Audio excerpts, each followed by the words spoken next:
ಸರ್ಕಾರದ ನೇಮಕಾತಿಗಳಲ್ಲಿ ಒಳ ಮೀಸಲಾತಿ ಜಾರಿಗಾಗಿ ಒತ್ತಾಯಿಸಿ ಮಾದಿಗ ಯುವ ಸಮೂಹ ನಿನ್ನೆ ಸಭೆ ಸೇರಿ ಸರ್ಕಾರಕ್ಕೆ ಎಚ್ಚರಿಕೆಯನ್ನು ನೀಡಿದೆ. ಸುಪ್ರೀಂ ಕೋರ್ಟ್ ಆದೇಶವನ್ನು ಧಿಕ್ಕರಿಸಿ ಸರ್ಕಾರ ಸಮುದಾಯದ ಯುವಕರನ್ನು ದಾರಿ ತಪ್ಪಿಸುತ್ತಿದೆ.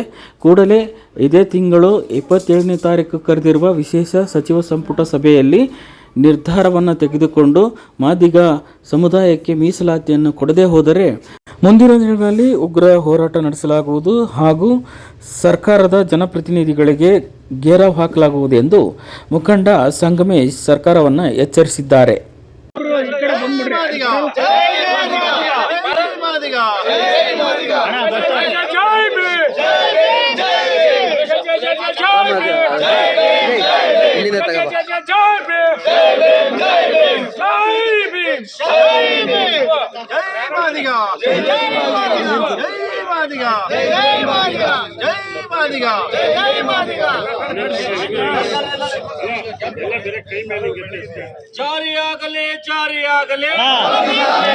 ಜೈ ಭೀಮ್, ಜೈ ಮಾದಿಗ.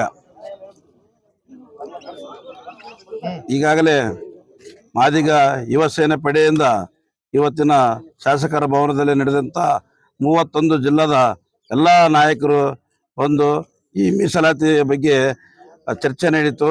27ನೇ ತಾರೀಕು ಗಡುವು ಕೊಟ್ಟಂಥ ಸನ್ಮಾನ್ಯ ಗೌರವಾನ್ವಿತ ಮುಖ್ಯಮಂತ್ರಿಗಳಂತ ಸಿದ್ದರಾಮಯ್ಯನವರಾಗಿರ್ಬೋದು ಹಾಗೂ ಮತ್ತು DK ಶಿವಕುಮಾರ್ ಉಪಮುಖ್ಯಮಂತ್ರಿ ಆಗಿರ್ಬೋದು. 27ನೇ ತಾರೀಕು ಡೆಡ್ಲೈನ್ ಮೀಸಲಾತಿ ಒಳ ಮೀಸಲಾತಿಯನ್ನು ಸಂಪೂರ್ಣವಾಗಿ ಮಾದಿಗರಿಗೆ ನ್ಯಾಯ ಕೊಡುತ್ತೇನೆ ಅಂತೇಳಿ ಈ ಸಂದರ್ಭದಲ್ಲಿ ಮೊನ್ನೆ 12ನೇ ತಾರೀಕು 3ನೇ ತಿಂಗಳ 2026ರಂದು ಫ್ರೀಡಂ ಪಾರ್ಕ್ನಲ್ಲಿ ಹೇಳಿದ್ದಾರೆ. ಒಂದು ವೇಳೆ 27ನೇ ತಾರೀಕು ಕೊಡದೇ ಇದ್ದಲ್ಲಿ ನಮ್ಮ ಮಾದಿಗ ಯುವ ಸೇನೆ ಪಡೆ ತುಮಕೂರದಿಂದ ಬೆಂಗಳೂರಿಗೆ ರಸ್ತೆ ತಡೆ ಮತ್ತು ವಿಧಾನಸಭೆ ಮುತ್ತಿಗೆ ಕಾರ್ಯಕ್ರಮ ಆಗ್ತವೆ ಅಂತೇಳಿ ಈ ಸಂದರ್ಭದಲ್ಲಿ ಮಾಧ್ಯಮ ಮೂಲಕ ಇದು ಹೇಳಲಾಗಿದೆ. ಭೀಮಾಶಂಕರ್ ಬೆಲ್ಲವ್ ಕರ್ನಾಟಕ ಮಾದಿಗ ಸಂಘದ ಕಲ್ಯಾಣ ಕರ್ನಾಟಕ ಅಧ್ಯಕ್ಷರು ಮತ್ತು ನಮ್ಮ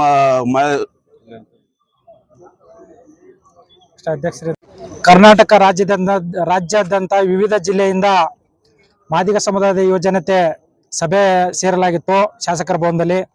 ಈ ಸಭೆಯಲ್ಲಿ ಬಹಳ ಪ್ರಮುಖವಾಗಿ ಚರ್ಚೆ ಆಗಿರ್ತಕ್ಕಂಥದ್ದು ಒಳ ಮೀಸಲಾತಿ ವರ್ಗೀಕರಣ. ಬಹುಶಃ ಒಳ ಮೀಸಲಾತಿ ವರ್ಗೀಕರಣ ಮಾಡುವಲ್ಲಿ ಸರ್ಕಾರ ಸಾಕಷ್ಟು ವಿಳಂಬ ಮತ್ತು ಅಸಡ್ಡೆ ತೋರ್ತಾ ಇದೆ. ಇದು ಸಾಕಷ್ಟು ಸಂಘರ್ಷಕ್ಕೆ ಎಡೆ ಮಾಡಿಕೊಟ್ಟಿರ್ತಕ್ಕಂಥ ಸಿಚುವೇಶನ್ ಅಂತಂದು ಹೇಳ್ಬೋದು. ಬಹುಶಃ ಈಗಾಗಲೇ ಒಳ ಮೀಸಲಾತಿ ಜಾರಿ ಮಾಡಿದ್ದೇವೆ ಅಂತಂದು ಹೇಳಿ ಮತ್ತು ಅದ್ರ ಕಾಯ್ದೆ ಮಾಡಿ ರಾಜ್ಯಪಾಲರಿಂದ ಅಂಕಿತ ಪಡೆದು ನಂತರದಲ್ಲಿ ಈಗ ಮೊನ್ನೆ ಕೋರ್ಟ್ ಸ್ಟೇ ಕೊಟ್ಟಿದೆ ಅಂತಂದು ಒಂದು ಕಾರಣ ಇಟ್ಕೊಂಡು ಅದನ್ನ ಸಮರ್ಥವಾಗಿ ನ್ಯಾಯಾಲಯದಲ್ಲಿ ವಾದ ಮಾಡ್ದೇನೆ ಸರ್ಕಾರ ಅಸಡ್ಡೆ ತೋರಿದ ಪರಿಣಾಮವಾಗಿ ಇವತ್ತು 15% ಮೀಸಲಾತಿಗೆ ಮಾತ್ರ ನಾವು ಮೀಸಲಾತಿ ಕೊಡ್ತೀವಿ, ಆದ್ರೆ ಒಳ ಮೀಸಲಾತಿ ಕೊಡೋದಿಲ್ಲ ಅಂತಂದೇಳಿ ಕ್ಯಾಬಿನೆಟ್ ಅಲ್ಲಿ ತೀರ್ಮಾನ ತಗೊಂಡಿದ್ದಾರೆ. ಇದು ಅತ್ಯಂತ ಅವೈಜ್ಞಾನಿಕ ಮತ್ತು ಸಾಮಾಜಿಕ ನ್ಯಾಯದ ವಿರೋಧಿಯಾಗಿರ್ತಕ್ಕಂಥ ನಿಲುವು. ಬಹುಶಃ ಈಗಾಗಲೇ ಒಳ ಮೀಸಲಾತಿ ಕೊಟ್ಟು ಕೂಡ ನಾವು ಈಗಿರ್ತಕ್ಕಂಥ 15ರಲ್ಲಿ ಮೀಸಲಾತಿ ಒಳ ಮೀಸಲಾತಿ ಕೊಡೋದಿಲ್ಲ ಅಂತಂದು ಹೇಳ್ತಾ ಇರೋದು ಬಹಳಷ್ಟು ದ್ವಂದ್ವ ಕಾರಣ ಆಗಿದೆ.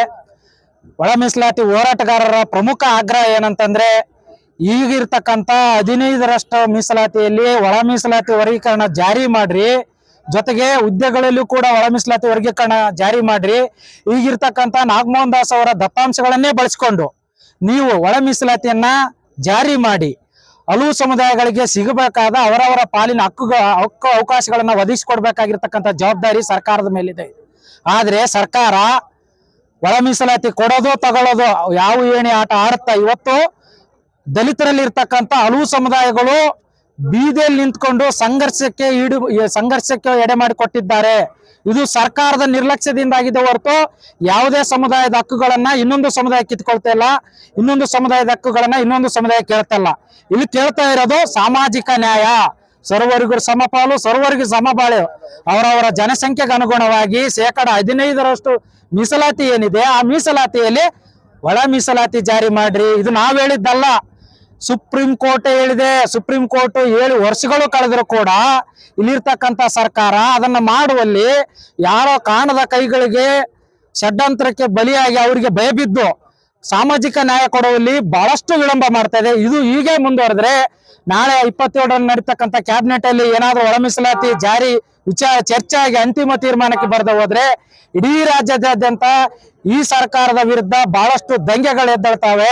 ಯಾಕಂದ್ರೆ ಯಾರು ಕೂಡ ಸುಮ್ಮನೆ ಇರೋದಿಲ್ಲ. 30 ವರ್ಷದ ಹೋರಾಟದ ಫಲವಾಗಿ ಸುಪ್ರೀಂ ಕೋರ್ಟ್ ಆದೇಶ ಕೊಟ್ಟಿದೆ ಒಳ ಮೀಸಲಾತಿ ಕೊಡಂತ. ಇಲ್ಲಿರ್ತಕ್ಕಂಥ ಸರ್ಕಾರ ಕೊಡೋದ್ರಲ್ಲಿ ತಾರತಮ್ಯ ಮಾಡ್ತಾ ಇರೋದು ಯಾವ ಸಮುದಾಯಗಳು ಕೂಡ ಒಪ್ಪೋದಿಲ್ಲ. ಇನ್ನೊಂದು ಆಳುವ ಸರ್ಕಾರ ಈಗಿರ್ತಕ್ಕಂಥ ನಿರುದ್ಯೋಗಿ ಯುವ ಸಮುದಾಯಕ್ಕೆ ಒಂದು ಸುಳ್ಳನ್ನು ಹಬ್ಬಿಸ್ತಾ ಇದೆ.